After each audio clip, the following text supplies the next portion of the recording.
Oiê, tudo bem, gente? Sejam bem-vindos ao primeiro bate-papo de 2021. Que satisfação revê-los, hein? Quanto tempo! Muito bom começar já com o pé direito, com a companhia de vocês, trazendo uma convidada super especial que conhece muito de pecuária e que vai nos dizer como será o ano de 2021, o que a gente pode esperar em relação aos próximos meses, em relação ao preço da roupa, em relação ao preço do bezerro, em relação aos custos de produção e muito mais. A gente vai receber hoje a Lígia Pimentel, ela que é diretora da Agrifato e vai responder uma a uma as perguntas que vocês já me enviaram. Então, neste momento eu quero só agradecer a companhia de todos vocês, dizer que é uma honra começar esse novo ano pertinho de todos. Vamos então receber a Lígia. Deixa eu colocar aqui o comentário, eu não estou conseguindo colocar o... Vamos ver, eu queria colocar aqui nos comentários o nosso tema da live, né? Vocês viram que a luz aqui acabou de desligar, né? Vamos ver se funciona. Agora sim. Mercado. Enquanto isso, vocês vão me contando de onde vocês estão vendo essa live, hein?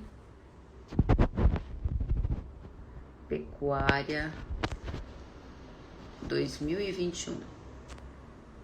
Vamos ver o pessoal chegando depois, eles já podem saber do que se trata, né? Então vamos lá, 19 horas, hora de começar. Enquanto isso, aproveito para saudar todos. De onde vocês estão assistindo essa live, hein? Me contem. Vamos ver, o pessoal tá entrando, sejam muito bem-vindos. Tupanciretã, Rio Grande do Sul, maior município produtor de soja do estado gaúcho, hein? Como é que tá o tempo por aí, Lucas? Voltou a chover, né? Agora nos últimos dias, em dezembro, melhorou a condição. Montezuma, Minas Gerais, muito bom. Ponta Grossa, Paraná, Kleber, Morrinhos, Goiás, Pontes de Lacerda, Mato Grosso, Coronel Bicaco, Rio Grande do Sul, Tucumã, Pará, Espinosa, norte de Minas, Rondonópolis, Mato Grosso, Canápolis, Minas Gerais, Araxá, Minas Gerais, pessoal do Paraguai, muito bom vê-los por aqui. Recebi notícias de que o podcast aí no Paraguai está super bem de audiência, que bom tê-los conosco. Então, vamos já ao que interessa, vamos saber o que vem pela frente na pecuária. Quero já chamar a Pimentel para o nosso bate-papo. Olha o Brasil inteiro com a gente. Lígia, boa noite, seja bem-vinda. Boa noite, Kellen. Boa noite a todos. Obrigada pelo convite. Belíssima, que honra começar com você esse ano de 2021. Tenho certeza que nos trará muita sorte. Ah, se Deus quiser. Obrigada aí por ter chamado a gente para a estreia. É uma honra. E Obrigada você mesmo. merece. E nossa audiência merece as suas análises, as suas informações. Vamos lá, Lígia, como vai ser o ano de 2021? O que vem pela frente no mercado da pecuária, hein? Conta pra gente. Olha, a gente está de olho em um mercado de continuação, né? Um ano de continuação do que já foi 20, mas com algumas ponderações importantes. Nós temos que lembrar aí, por exemplo, que algum. Deixa eu dar uma aproximada aqui, desculpa, deixa eu fazer um Uhum. pequeno ajuste. Vamos lembrar aí que a gente passou um ano de 2020 com uma aceleração muito forte do mercado, não só do boi gordo, dos custos de produção, dólar. E para essa extensão de movimento, né, que não é porque vira o ano que o movimento para. Uhum. Então a gente tem uma tendência que continua.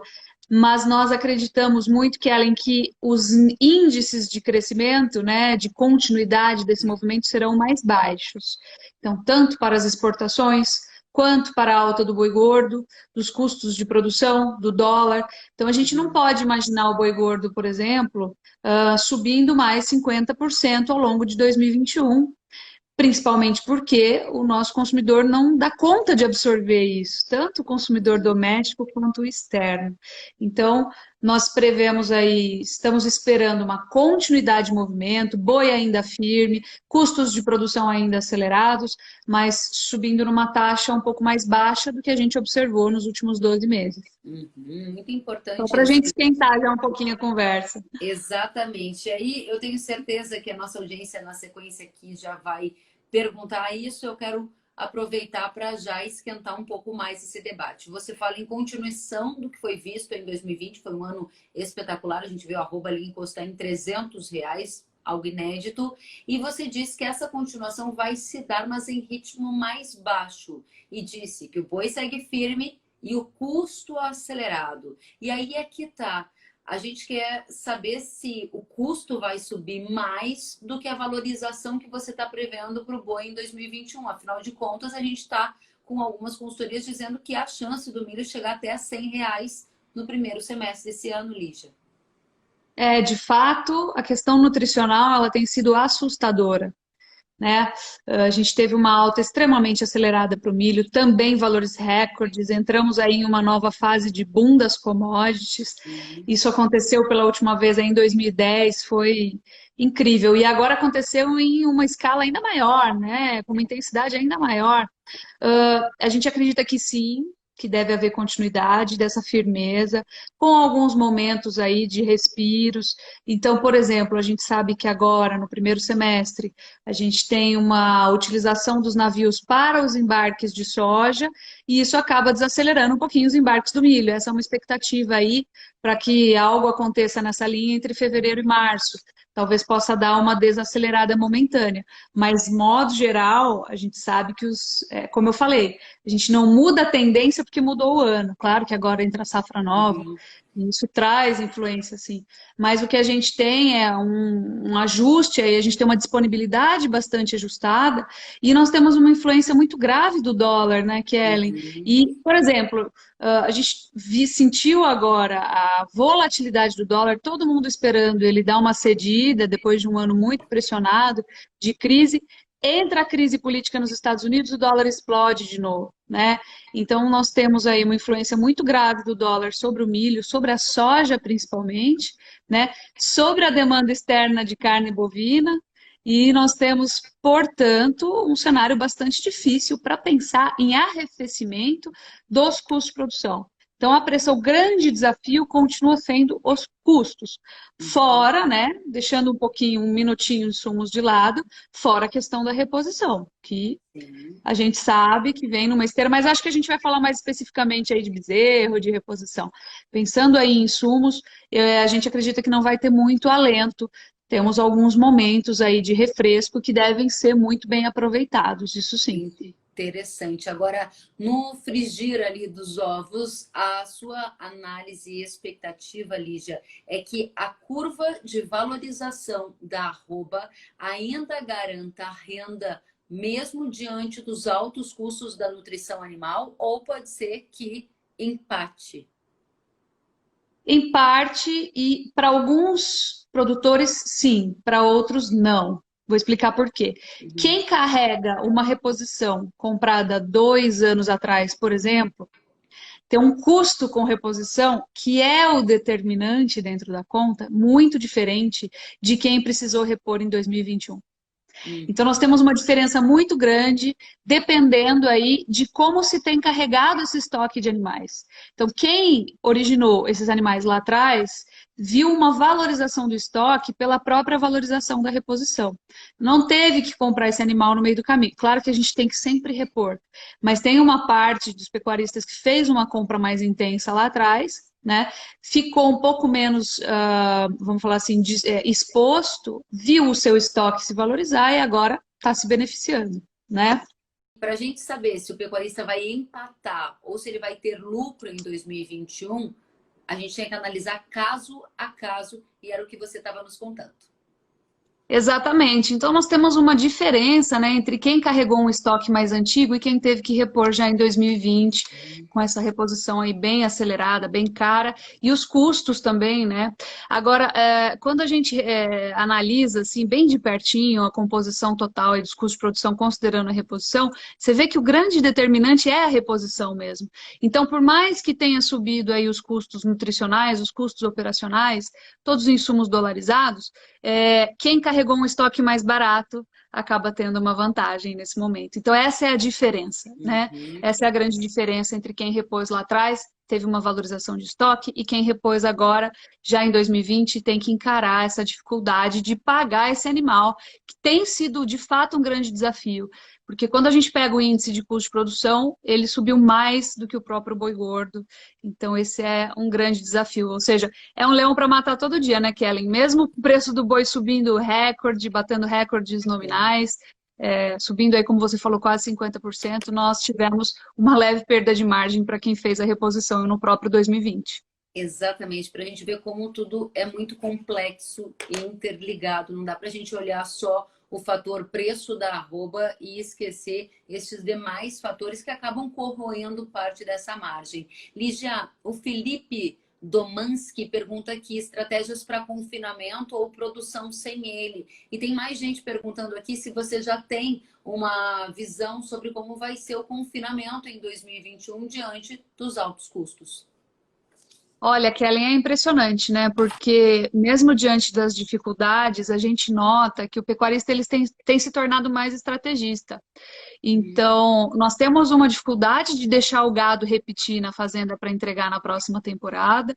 Isso pressiona a pastagem sobremaneira. Para você recompor essa pastagem depois, a gente precisa de um investimento muito robusto, que às vezes não até supera aí o que a gente teria deixado no 0 a 0, ou um prejuízo no confinamento. Então, está cada vez mais desafiador tomar essa decisão. A questão é, nós precisamos decidir qual que é a estratégia da propriedade: entregar um animal rápido ou vender na máxima, ou o quê, né? Ou deixar desgastar a pastagem. Isso não pode acontecer mais, não é mais uma realidade aceita, que a gente deveria aceitar. Obviamente, cada propriedade, sempre falo isso, ela é única, é como se fosse uma digital, né? Então não dá para falar uma receita de bolo para todo mundo. Mas basicamente nós temos que trabalhar no sentido de acelerar a entrega do animal, né? Não dá para ficar enrolando com o animal na fazenda. Então, assim, nós temos diferentes estratégias de confinamento. Nós temos o confinamento a pasto, por exemplo, que muitas vezes acaba derrubando aí uma parte desse custo, né? Tornando a operação um pouco menos arriscada, mas também depende da análise regional, da análise individual da propriedade. O que a gente sabe, sim, é que para acelerar a engorda do animal, para eles poder ser entregue no segundo semestre, a gente precisa da engorda intensiva. Então, ela vai continuar sendo utilizada cada vez mais. Claro que vai ter anos que o resultado dessa etapa vai ser melhor, o resultado dessa etapa vai ser pior, como aconteceu agora em 2020. Teve uma etapa, uma época do ano em que essa etapa ela ficou bastante prejudicada, antes daquela alta mais robusta, né?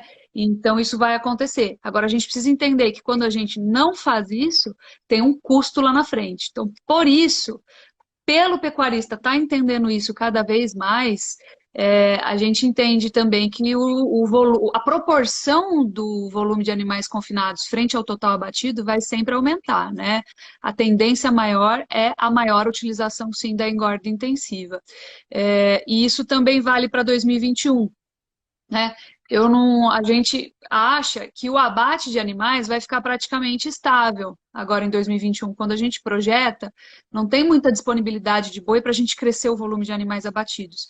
E isso acaba comprometendo, consequentemente, o volume de animais confinados. Né? Então, um interfere no outro. Mas a gente acredita que sim, pode até haver um leve crescimento, né? A depender aí, obviamente, do comportamento dos grãos, que a gente ainda acredita que será firme, mas o confinamento ele vai continuar sendo uma estratégia importante para a gente continuar conseguindo acelerar o nível de tecnologia aplicado na pecuária. Muito bem. Lígia, tem muita pergunta sobre um tema que é ali o primeiro degrau, um dos primeiros degraus da nossa conversa, né? Aqui, Ju Gui tá mandando preço da roupa para o primeiro semestre. Aí tem mais pergunta, por exemplo, o Victor quer saber, o Victor Souza, qual é a projeção da roupa para 2021? Então, eu vou te propor que a gente traga, então, a visão no detalhe para o primeiro semestre e pro ano. Eu lembro que você já deu a dica dizendo que haverá uma continuação do que foi visto em 2020. Detalhe para a gente o que vem pela frente. Olha, vamos separar em etapas aí. Vamos falar de três coisas, né? Que são importantes: oferta, demanda interna e demanda externa. Porque o preço ele é a consequência do equilíbrio entre oferta e demanda. Então a gente tem que explicar de onde vem essa projeção. A demanda doméstica, a gente não mudou muito ela para as classes mais altas, né? As classes mais altas foram menos desfavorecidas com a crise do Covid, vamos falar assim. Tem um pouco mais de resiliência no consumo de carne bovina. Então fica mais ou menos como estava. O que foi muito prejudicado, sim, foram as classes mais baixas, classe C e principalmente D e E. O que aconteceu? O único setor no Brasil que ainda não conseguiu voltar para os patamares pré-crise foi o setor de serviços. Esse setor de serviços ele basicamente atinge as pessoas que não têm carteira assinada, né? Algumas, sim, claro, fazem parte, têm carteira assinada, fazem parte desse setor, mas muita gente que não tem carteira assinada faz parte desse setor, né? São os profissionais mais independentes aí. Então, o que acontece? Esse setor é o único que não retornou aos níveis pré-crise, ou seja, o desemprego nesse setor é maior, e isso impede que esse extrato da população consiga ampliar seu consumo de carne bovina, né? E apesar deles fazerem uma parte menor da massa salarial, ou seja, quem recebe, não é o maior volume de dinheiro que está concentrado aí, mas é o maior número de pessoas, sim. Então, é onde o consumo doméstico poderia fazer a diferença. Porque, como eu falei, as classes mais altas estão estabilizadas, né? Elas continuaram comendo sua carne bovina porque elas têm outras maneiras de se virar aí com a crise. Mas quem perdeu emprego de fato e perdeu renda, acaba substituindo. Tanto é que a proteína que menos se expandiu aí em termos de exportação com a crise foi o frango, porque o consumo doméstico de frango acelerou. Então, eu estou desempregado, eu estou na crise, e por sinal a inflação está batendo a porta, eu vou consumir frango. Então, essa dificuldade desse extrato da população, que é uma massa grande em termos de número de pessoas, acaba fazendo com que eu espere que o consumo doméstico sofra mais um leve revés.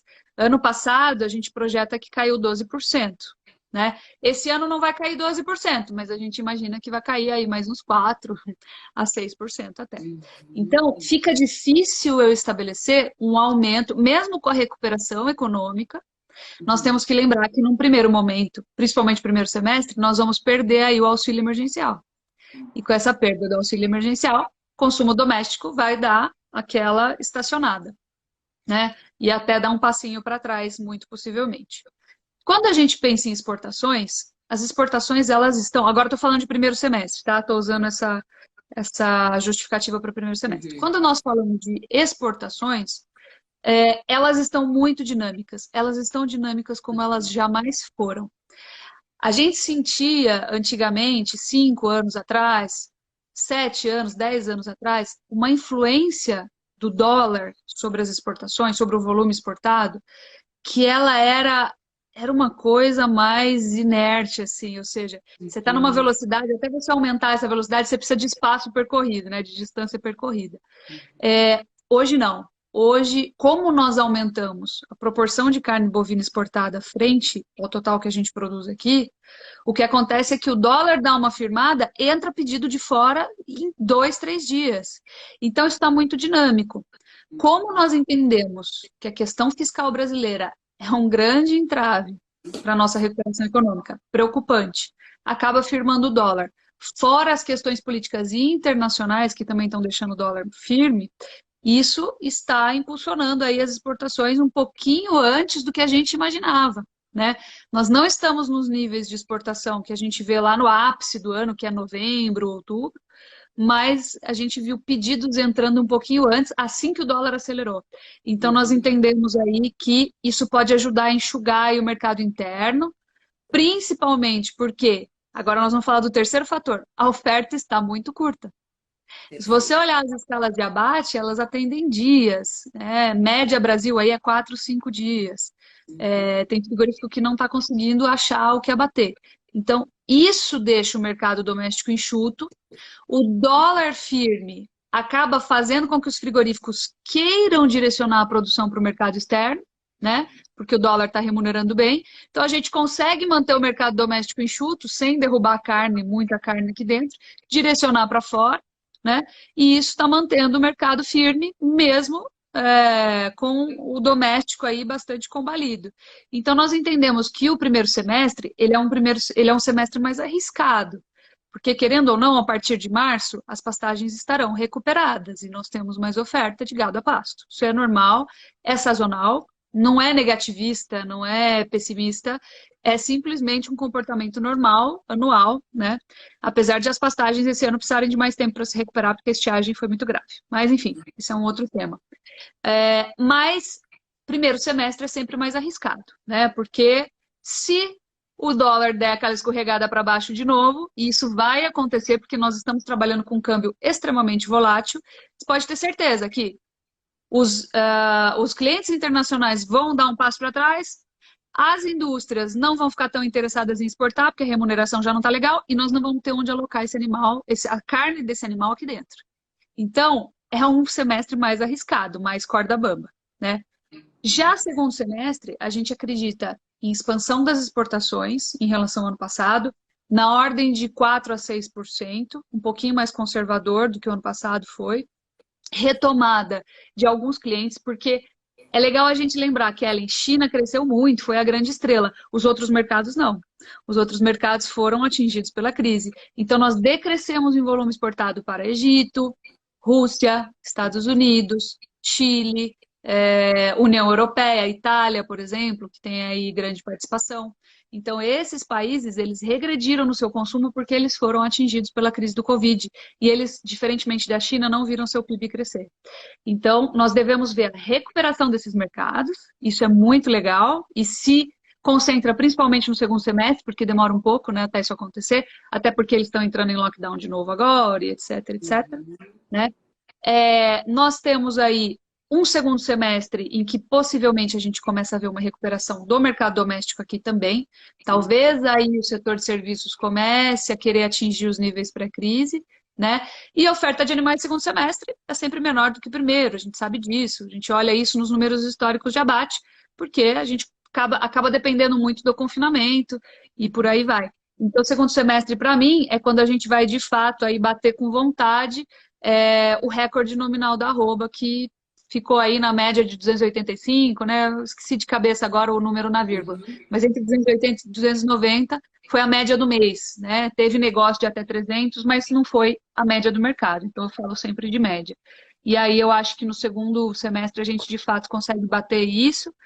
E o importante, o mais importante, não adianta só a gente querer. Por exemplo, hoje eu escutei uma frase de um grande amigo de mercado, um grande mestre do mercado. Ele falou assim: olha, hoje para mim boi de 290 é melhor que boi de 300, sabe por quê? Porque o consumidor não vai conseguir absorver esse boi de 300, vai bater e voltar de novo. Então, a gente está ainda, agora, nesse minuto, nesse ponto. No segundo semestre, eu acho que a gente vai estar mais preparado para colocar e fazer com que esses valores acima de 300 ou próximo de 300 sejam absorvidos, tanto pelo mercado externo quanto pelo mercado doméstico. Muito bom, Lígia. Eu quero aqui destacar vários pontos que você trouxe, né? Fazendo aqui um resuminho para a nossa audiência, mas quero responder já a pergunta do Frederico Borba. Ele disse que está gostando muito do conteúdo e ele queria compartilhar nos grupos de WhatsApp. Frederico e todo mundo que está assistindo, centenas de pessoas. Tá vendo essa flechinha aqui embaixo? É só clicar ali e mandar para quem você acha que tem que assistir essa live, porque ela está começando. A Lígia já trouxe conteúdo demais para gente. Então, pega aqui no aviãozinho, manda para o amigo, para o colega que tem que ver essa live. Lígia, eu vou tomar a liberdade aqui de tentar sumarizar alguns pontos que você trouxe e, por favor, me corrija se eu estiver errada. O que você respondeu para a nossa audiência, para o Victor e para todo mundo que perguntou sobre preço da arroba para 2021? Objetivamente, os fundamentos que você olhou foram oferta restrita, dólar bastante volátil, mas ainda historicamente alto, puxado pelo risco fiscal do Brasil, por exemplo. Aqui no mercado doméstico, a situação do desemprego impactando na demanda interna, que deve recuar 4% no ano de 2021. E a exportação ainda sendo o ponto de destaque, puxada por fatores como, por exemplo, a retomada de alguns clientes que deixaram de comprar a carne do Brasil, diminuíram as compras em 2020. Alinhavando estes pontos que você trouxe, a conclusão é que o preço da arroba seguirá firme em 2020, com potencial de, no segundo semestre, superar a marca histórica dos R$ 300 por arroba e ainda assim ser absorvido pelo consumidor. É isto, Lígia? Perfeito, perfeito, Kelly. Tá, melhor sumário aí, adorei. É isso mesmo. A gente, obviamente, tem alguns riscos sempre no radar. Isso é uma projeção e às vezes a gente erra, né? Por sinal, para te falar a verdade, no finalzinho do ano passado, né, curtíssimo prazo, eu achei que o mercado ia até estar mais largado nesse início de ano, mas entrou o dólar e em 2, 3 dias os chineses voltaram a fazer pedidos. E aí todo mundo se ouriçou atrás de boi, né, para fazer receita. Então, o mercado está muito dinâmico, né? Mas quando a gente pensa num prazo um pouquinho mais longo, vai se tornando até mais complexa a avaliação, principalmente porque a gente está vivendo um cenário econômico que nós nunca vimos antes. Então tem muita coisa para a gente aprender, mas essa é a visão por enquanto.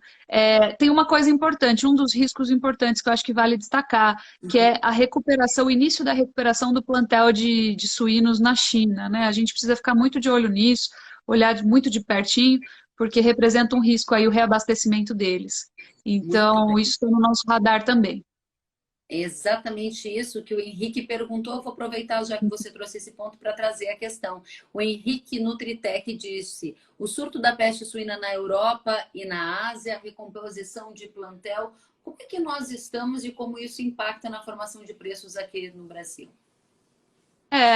Nós temos aí uma situação na Europa que ela é parcialmente controlada, né, mas acaba afetando. Então, a China, por exemplo, ela acabou fechando para a Alemanha, que teve aí um probleminha aí com a peste suína africana também, né? Mas as produções nesses países europeus, elas são mais tecnificadas, são mais profissionalizadas, e isso acaba segurando o alastramento do problema, que é uma coisa que não existia na China antes. Né? Na China, por exemplo, havia uma produção extremamente informal, né? Muito pouco tecnificada, e isso favorece a disseminação do vírus, a disseminação do problema. Da mesma forma, nós temos aí um investimento muito robusto do governo chinês em granjas primeira ordem, primeira qualidade, né? Então, tem granjas de suínos que já existiam, já estavam recebendo investimentos governamentais que não viram um caso sequer de peste suína africana, né? Até onde a gente sabe. Então, o que significa isso? Que a partir do problema, né, o governo começou a investir de maneira maciça na produção de suínos, então está tendo uma transição, está acontecendo uma transição muito rápida e eficiente de uma suinocultura extremamente informal para uma extremamente formal, com apoio maciço aí de grana do governo. Então, isso traz uma recuperação de fato rápida. Talvez a gente não precise imaginar que esse rebanho se recupere ainda em 2021. Para a gente não faz sentido, né? Algumas projeções trazem essa possibilidade, para a gente ainda não faz sentido. Mas também não dá para subestimar o risco, o ritmo de recuperação, porque nós temos aí essa transição de um tipo de produção para outro.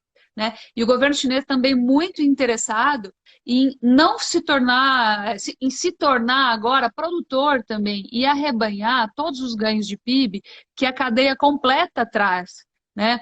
A gente sabe que a China, por exemplo, sofre de um êxodo rural bastante acentuado.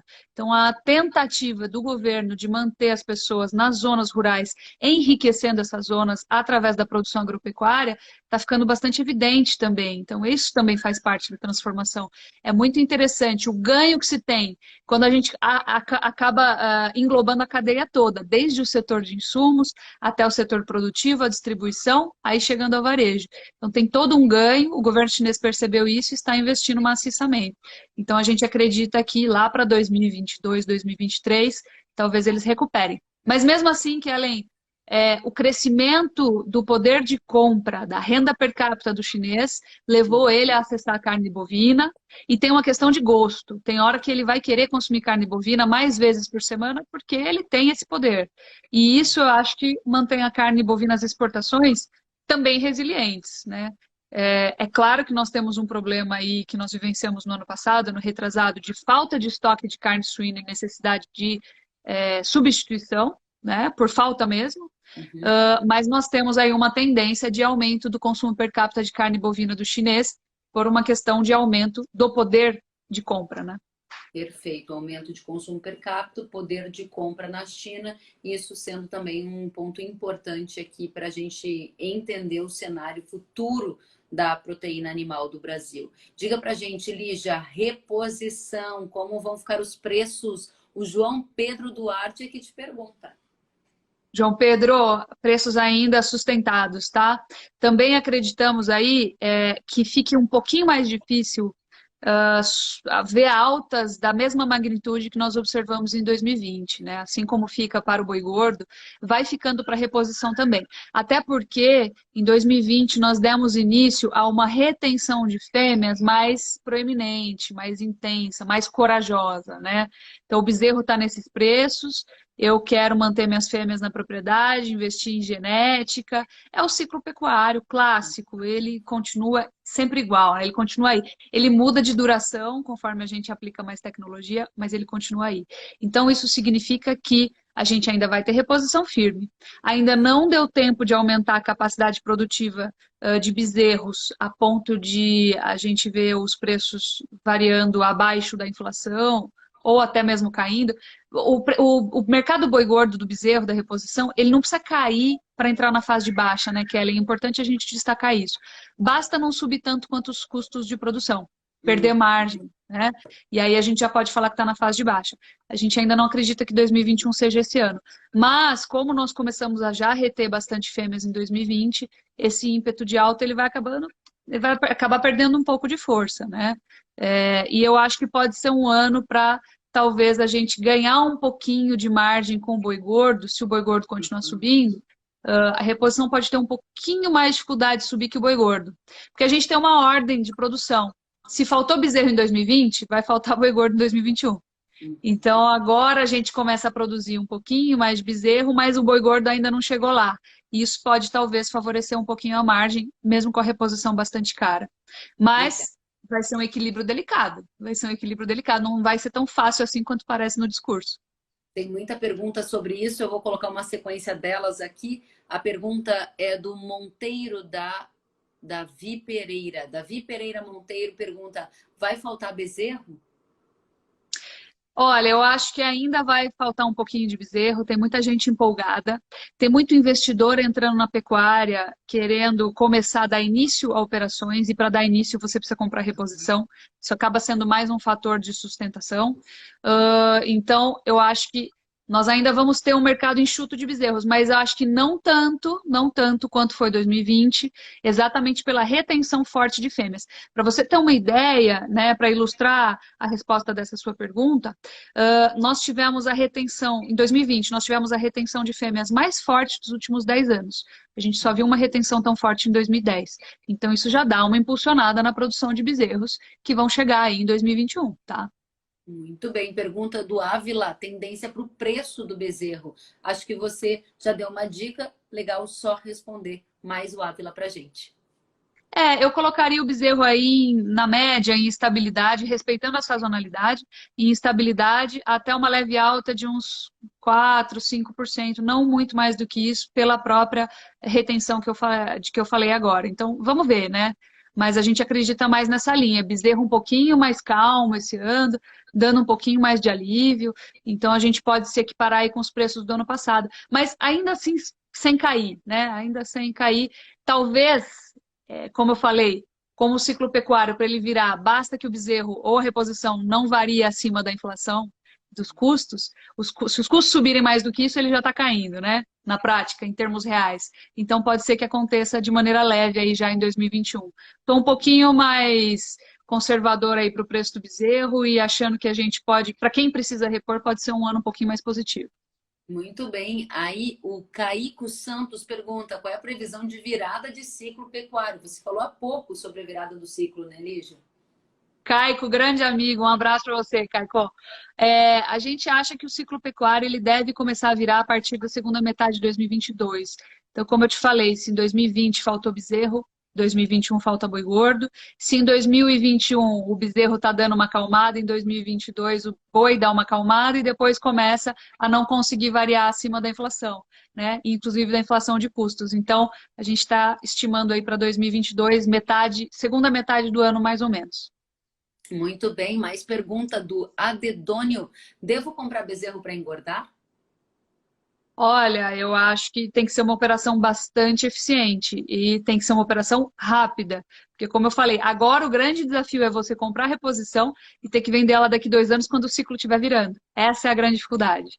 Então, vai ter que ser um desafio. É, olha, as consultorias técnicas aí, às vezes recomendam isso, às vezes não. Mas tem hora que a gente precisa deixar a fazenda um pouquinho mais vazia, eu acho, para não fazer um prejuízo pequeno virar um prejuízo grande. Como falei, repito que além cada fazenda é como uma digital, é única, não existem duas iguais. E tem época em que é para a gente lotar mais a fazenda, arrendar a área, colocar reposição para dentro, aproveitar o preço mais barato da reposição em relação ao preço do boi gordo. Então, na minha opinião, não é esse o momento agora. Agora é o momento de colocar um pouquinho o pé no freio. Mas, obviamente, vai depender da análise de investimento, né? Tem gente que às vezes consegue fazer uma boa operação, uma operação rápida, eficiente, uma boa aquisição de insumos aí e atingir um custo de produção que compense, tá? Então, cada caso deve ser analisado individualmente com bastante cuidado. Essa é justamente a pergunta do Fabiano. Não, aqui ele está só comentando o que você falou, Lígia. A reposição, milho, soja e arroba nos patamares de hoje compensa confinar no segundo semestre de 2021? É o que você tem dito, né? Cada caso é um, vai depender mesmo. Vai depender, mas eu já vou dar uma dica aqui. Tem muita gente evitando comprar, deixando a fazenda um pouco mais vazio, o confinamento principalmente um pouco mais vazio, porque está muito puxado o custo da reposição, está muito puxado o custo do milho, né? Então tem muita gente entrando nesse movimento. O que até me preocupa em relação à oferta de animais lá na frente, no segundo semestre de novo, né? Agora, esse viés ele muda muito também, né, Kellen? O pessoal acelera rapidinho quando a conta muda, tá? O mercado está se tornando muito mais dinâmico, não é o mesmo mercado de 10 anos atrás. Então, isso que eu estou falando é uma impressão que eu estou tendo agora nesse início, né? Esse Muito início de bem. ano. Tem muita gente querendo adiar essa compra de reposição, evitar, porque está sinalizando que a operação não está legal. E tudo muda muito rapidamente, como você disse, né? Lígia, eu vou precisar da sua ajuda aqui. Lembro dos meus tempos lá na B3 como setorista de finanças, mas agora eu já não estou muito mais habituada com esses códigos, não.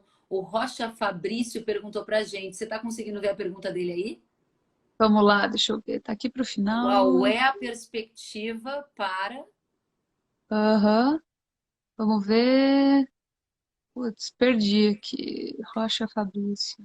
Isso, Rocha Fabrício está dizendo assim, gente, eu vou ler aqui como eu me lembro. Lê para mim ao pé da letra aí, porque eu não tô Qual conseguindo a achar. perspectiva para o BGIV 21, que hoje Sim. está colado nos preços atuais? Ele está subestimado e tende a descolar? Eu sabia esses códigos todos de cor, qual era a letra e tal, agora eu não sei mais, Lígia, ajuda a gente aí. O BGI V21 é o contrato futuro de boi gordo com vencimento em outubro de 2021, ou seja, é o que o Outubro. mercado está enxergando em termos de valor para outubro de 2021. Nem sempre, aliás, na minoria das vezes, o mercado futuro acerta essas projeções, tá? Elas vão se Uhum. ajustando ao longo do ano. Ano passado, por exemplo, o mercado futuro errou o ano inteiro. Projetou baixa e o mercado só subiu, o físico só subiu e depois um tem que acompanhar o outro. Mas basicamente, Kellen, é, Hoje a gente tem aí um mercado de 285, né, mais ou menos, na Uhum. média. Exato. E o mercado futuro para outubro precifica um boi de 285 mais ou menos também, tá? Estou aproximando só para ilustrar bem a pergunta. Por que que isso acontece? Isso representa uma cautela dos investidores, né? Os investidores falam, olha, eu ainda não estou pronto para fazer apostas aí em cima desses valores. Então, Uhum. vamos só seguir aí o que hoje o mercado de balcão está pontuando. Mas eu acho que está subestimado, tá? Até pelo que a gente falou aí nas perguntas Perfeito. anteriores, na discussão anterior. Eu acredito que o segundo semestre a gente tem um pouquinho de fôlego para atingir níveis mais altos do que a gente atingiu no ano passado. Obviamente vai depender aí, como te falei, de dólar, mercado internacional, capacidade de o mercado doméstico conseguir absorver aí uma parcela, mas hoje eu acredito que sim, que esteja subestimado. Interessante. Aí a Cíntia Teixeira pergunta para você, Lígia, na B3, este é o momento de travar, fazer seguro da arroba aproveitando a alta do preço? Aproveitar a alta do preço para fazer seguro, compra de put, né, aquele preço mínimo, vamos falar assim, é sempre interessante. Mas olha, eu vou lembrar para você o que que aconteceu no ano passado. Quem comprou seguro no começo do ano, comprou em torno aí de 190, deve ter comprado abaixo, porque o seguro ele é sempre mais baixo do que o mercado. Então o mercado estava 190, mais ou menos, 200, o pessoal deve ter comprado num 180. E olha onde o mercado foi parar. Ele foi parar R$ 100 acima. Então esse seguro ele perdeu totalmente a validade, né? É, Como eu acredito que esse ano a gente deva observar altas, mas numa proporção menor, o seguro, acho que a possibilidade de acontecer isso com o seguro esse ano é menor. Então, eu acho que sim, altas devem ser utilizadas para a gente fazer negócio, né, para ir atrás de seguro de preço, até porque é o que eu falei, a gente subiu muito o preço. O Brasil, inclusive, no mercado internacional, perdeu competitividade. Nosso preço, o preço da nossa arroba chegou a encostar no preço da arroba norte-americana, que é uma das mais caras. Então, quando isso acontece, Lígia, mas ninguém tem o mesmo volume para oferecer que o Brasil. Sim, mas e se eu conseguir substituir 5, 10% do que o volume, do que o Brasil oferta? Já é um baque, né? Já é uma dificuldade que a gente tem para colocar esses 10% em algum outro lugar. Então a gente tem que ficar muito de olho. Eu acho que é um ano mais arriscado. Apesar de eu estar otimista, eu acho que é um ano de maior risco. Obviamente, Kellen, ninguém esperava a crise do Covid. Quando a Uhum. crise entrou, todo mundo ficou apavorado. A gente mesmo achou que o baque em cima da demanda doméstica ia fazer um grande estrago, não fez. O boi gordo passou praticamente ileso. Depois a gente entendeu a dinâmica do que estava acontecendo, foi um grande aprendizado, né? E a gente não sabe o que pode vir pela frente. Os mercados estão cada vez mais voláteis, mas ainda assim, é o que eu estou falando. Eu acredito que se a gente está vislumbrando um mercado que vai subir, mas vai subir menos, numa taxa menor do que subiu no ano passado, não vai subir 45, 48%. Vai subir aí 8%, né? Então o risco é maior. Então, nesse momento, o seguro é muito bem-vindo e ele fica até mais tangível dentro desse contexto que eu falei aqui agora. Muito bem. Aí o Cláudio está perguntando aqui para gente, o Claudio Honor Emílio, na verdade. Ele está perguntando qual é a tendência para carne premium. E é importante também a pergunta do Cláudio, porque lá no começo da nossa conversa, talvez o pessoal, alguns não estivessem aqui, você falou sobre a diferença de perfil de demanda também interna, né? Em que a população que tem a renda mais alta continuou a consumir essa carne. E é justamente aí que está essa carne premium, não é? Como que fica o comportamento para esse segmento? Por sinal, Kellen tem um comportamento muito interessante que ficou aí orbitando os produtos de alto valor agregado, que é, olha, eu não posso viajar, eu não posso sair de casa, eu quero me dar um presente, eu quero fazer um churrasco de carne premium. Isso Uhum. aconteceu, por exemplo, com venda de carros de luxo. As vendas de carro de luxo bateram recordes aí antes do Natal, os recordes, as metas aí antes do Natal. Venda de cavalos de corrida, ou seja, produtos de alto valor agregado. Claro, não vou comparar 1 quilo de carne com um cavalo de corrida, mas ainda assim nós temos esse comportamento. Então, isso fortaleceu o consumo de carne premium, porque está focado na população de renda mais alta, né? E essa população de renda mais alta, ela acaba procurando um alívio aí para essa dificuldade de confinamento, de preocupações que todo mundo tem, claro. em torno desse produto. Então, acredito que esse produto ele vai continuar firme aí, inclusive ao longo de 2021, né, diante das adaptações que a gente teve que fazer para continuar vivendo, né, e dentro desse cenário. E eu acho que o pessoal está cada vez mais cultuando essa vontade aí de comer produto de qualidade. Então, eu estou bem otimista para esse mercado. Eu acho que quem souber fazer isso direito, e principalmente uma dica, né, o produtor que tiver consistência no fornecimento desse tipo de animal para a produção desse produto vai ser um cara muito feliz. Né? É mais difícil, tem um risco maior agregado, a gente sabe o custo é mais alto, participa dessa reposição cara como todo mundo, mas é um mercado de nicho assim que me parece bastante interessante. Interessantíssimo. Liz, já vou te pedir mais 3 minutos para responder 2 perguntas e a sua conclusão final. Pode ser? Claro, vamos lá. Você acabou de falar sobre o mercado de nicho e o cowboy investidor acabou de perguntar justamente sobre isso. Ele questiona se você acredita que a nova tendência de carne vegetal possa impactar o mercado de carne bovina a curto prazo. Olha, por sinal, um grande abraço para o Léo aí. Sei que ele levou o livro aí. Depois você me conta o que achou, Léo. Olha, eu acho que não. Né? Quando a gente observa, Kellen, eu acho que a ponto de impactar, não, não. Você não vai comer todo dia, porque a carne vegetal ela é um alimento extremamente processado. E ninguém se sente bem comendo hambúrguer todo dia, salsicha todo dia, linguiça todo dia. Sem falar mal desses alimentos, né? Mas a gente tem que variar. Então, eu acho difícil porque ele tem um alto valor agregado também é um produto de valor agregado mais alto, não participa aí das compras da população de classe baixa e classe média baixa, então se concentra nas classes mais altas também, mais urbana também, né? Uhum. E nesse momento, o que acontece? Eu acredito que fique difícil para esse tipo de consumidor fazer um produto processado todos os dias, né? Não é muito legal. Então, eu acho que não, eu acho que é um mercado de nicho. Eu também, né? Mas eu acho que ele não acaba não afetando, assim, competindo nesse nível, tá? Porque do jeito que ele é apresentado hoje, ele é muito processado. Tem mais de 20 produtos aí, 20 ingredientes dentro de cada hambúrguer, Sim, ou vegetal. Então, eu acho que acaba não entrando ainda nesse mérito, né? Acho que legal. esse tipo de produto ele tem que evoluir mais.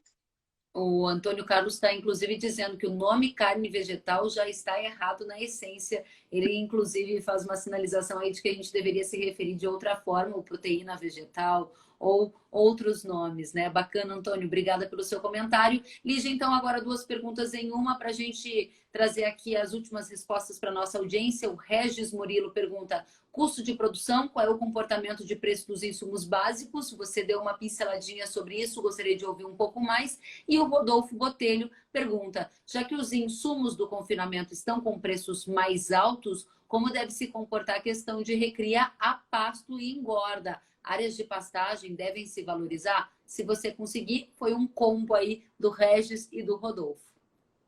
Olha, vamos lá. Então, insumos nutricionais, principalmente, devem ficar ancorados no dólar. O dólar, eu fico bastante reticente em jogar ele para baixo aí nas projeções, porque a gente tem uma situação fiscal muito difícil, né? Muita briga política aqui, dificuldade de colocar a casa em ordem. O cenário internacional não está muito mais fácil do que o que a gente enxerga aqui.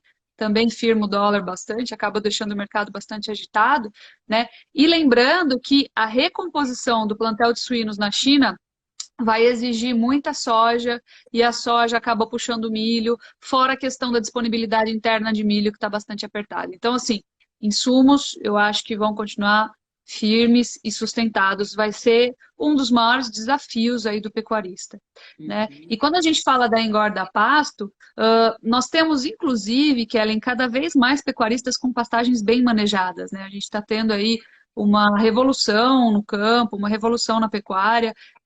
Claro que ainda tem muito trabalho a ser feito, muita melhoria para ser feita, muita coisa feia que a gente vê por aí, que na verdade é a maioria, mas a porção de produtores tecnificados está aumentando. Então, isso está permitindo cada vez mais que a gente faça aí um híbrido, né, entre confinamento e pastagem. Então, essa engorda intensiva pasta, ela tem sido muito bem vista, né, e muito bem-vinda. Mas para recomendar ela, como eu falei, só entrando na propriedade e fazendo essa análise bem de perto. Agora, eu acho que pode ser uma saída né, para a gente fazer um aproveitamento adequado do capim, a massa que está sendo produzida, porque a chuva está caindo, porque o sol está batendo, o capim ele se Uhum. produz, obviamente que ele também custa, né? Eu preciso manter esse capim, mas ele precisa ser aproveitado porque ele está aí e a gente pode combinar ele com uma suplementação que acaba tornando a engorda mais eficiente e muitas vezes baixando o custo. Então isso pode ser muito interessante para tentar burlar o confinamento aí que está bastante difícil, principalmente agora nesse momento. Agora, é importante sempre lembrar, né, Kellen, isso aí precisa de muita estratégia, de muito planejamento, diagnóstico econômico por trás, para a gente tomar as decisões corretas, né? Tá cada vez mais difícil, mais complexo produzir. Muito complexo e eu quero demais te agradecer. Muito parabéns pelo seu trabalho. Obrigada pela oportunidade que você nos deu de te ouvir. Quero te desejar um ano de 2021 cheio de prosperidade, saúde, paz, amor, muita coisa boa para você e deixar o espaço aqui para você deixar a sua mensagem final para centenas de pessoas que estão conosco ao vivo nesta noite. Olha, Kelly, é o que eu falei, acho que a mensagem é essa, a pecuária está cada vez mais desafiadora, né? Então, cada vez mais nós precisamos estudar antes de tomar as decisões. Não tem mais como adiar isso. Isso é uma coisa que a gente vem falando muito. É, tomar a decisão assim no impulso ou na intuição, eu entendo que o pecuarista experiente, a intuição ela é muito valiosa. Né? A intuição é uma coleção de experiências que Uhum. trazem conhecimento. Mas mesmo assim é muito importante a gente avaliar e tomar decisões de longo prazo. Muitas vezes a gente está preocupado com os R$ 300 por arroba e esqueceu o custo de produção que está estourando lá dentro também, né? Dentro de uma incerteza de se esse preço é sustentável ou não. Então, cada vez mais, acho que eu gostaria de dar um conselho assim muito, talvez até subjetivo e um pouco pessoal, mas cada vez mais a gente se responsabilizar pelo que acontece porteira Uhum. dentro, né? Agir para tentar diminuir os riscos que não são só de preço, são produtivos lá dentro da porteira também, né? E fazer as continhas dentro de casa, caprichar aí na gestão. Eu acho que essa é a chave para a pecuária de longo prazo, para a pecuária que é plurianual, para a gente conseguir sobreviver no longo prazo, porque o curto não tem muita solução, né? O que a gente consegue mexer no longo e demora mesmo, dá trabalho, é difícil. Então, pensando aí nesse cenário de 2021, que ainda deve ser firme, ainda deve ser positivo, mas com muitos riscos permeando cada vez mais. Tanto é que a volatilidade do boi está muito acelerada, tornou mais caros os seguros, as opções, isso é um reflexo, né, dos tempos que a gente vive. Então a pecuária mudou e a gente não adianta chorar, tem que mudar junto. É, Maravilhosa. no Parabéns, mais, eu queria Lígia. te agradecer. No mais, eu queria te agradecer, agradecer a paciência e o começo, nossas dificuldades aqui. Imagina. Então, agradecer aí pelo pessoal ter ficado na live, pelo seu convite. Eu te admiro muito. Você é uma grande profissional. O que precisar, estamos à disposição. Te dar Obrigada. aí, desejar um feliz ano novo para você, para todo mundo, com muita saúde, muitas realizações, muito trabalho. Tem gente que está sem, isso é a coisa mais valiosa. E no que vocês precisarem, estamos à disposição. Obrigada, eu também te admiro demais. Obrigada mesmo, parabéns pelo trabalho. E quero te dizer que todo mundo aqui aplaudindo, dizendo que a live foi muito boa. Parabéns, que live, parabéns, ótima live, live top, excelente live e assim por diante. Pessoal, pega o aviãozinho e compartilha lá naquele grupo da pecuária que o pessoal não viu. Eles precisam dessa informação e ainda hoje vai estar disponível no podcast em todas as plataformas. Boa noite, Lígia. Excelente ano e obrigada pela companhia. Grande beijo. Até mais para você também. Obrigada, Lígia, e obrigada a vocês. Que alegria começar esse ano juntinhos. Fiquem bem, se cuidem. Até a próxima.